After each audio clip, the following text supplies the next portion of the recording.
میں اقوام متحدہ سے تو ڈیمانڈ کرنے سے رہا کہ میرے ملک کے اندر اسمگلنگ رکوا دو. ظاہر ہے کہ میرے ملک کے اندر جو ادارے بارڈر کے اوپر سیکیورٹی کے تعینات ہیں انہی سے میں مطالبہ کر رہا ہوں کہ بھائی اس ملک کو تباہی سے اگر بچانا ہے تو $50 لاکھ یومیہ اگر افغانستان جا رہے ہیں تو وہاں ہم ڈیوٹی پر نہیں ہیں.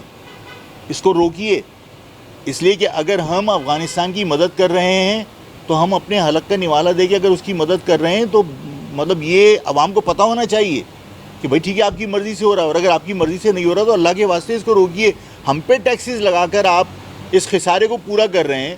ایک غریب آدمی جو $35,000 تنخواہ کسی جگہ سے لے رہا ہے وہ اپنا گھر کیسے چلائے گا؟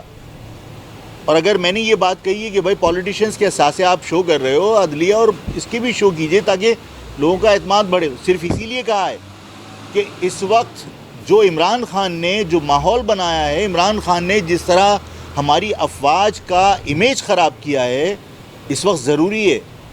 کیونکہ میں یہ سمجھتا ہوں کہ سوشل میڈیا کے اوپر جو کچھ آ رہا ہے وہ 100% درست نہیں ہے. ایگزیجریٹ کر کے لوگوں کو بتایا جا رہا ہے، بڑھا کر لوگوں کو بتایا جا رہا ہے.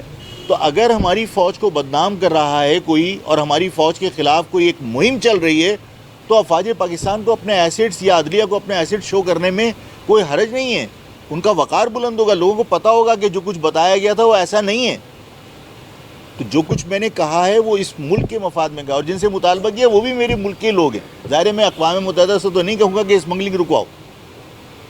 اس شہر سے کاٹن اسمگل ہو رہی ہے، چاول ہندو آڑتی خرید کر یہاں سے دبئی اسمگل کر رہا ہے. اگر رائس کارپوریشن کے تھرو جائے تو آپ کے ہاں ڈالر آئے گا پاکستان میں، آپ کے ہاں ڈالر ڈرین آؤٹ ہو رہا ہے.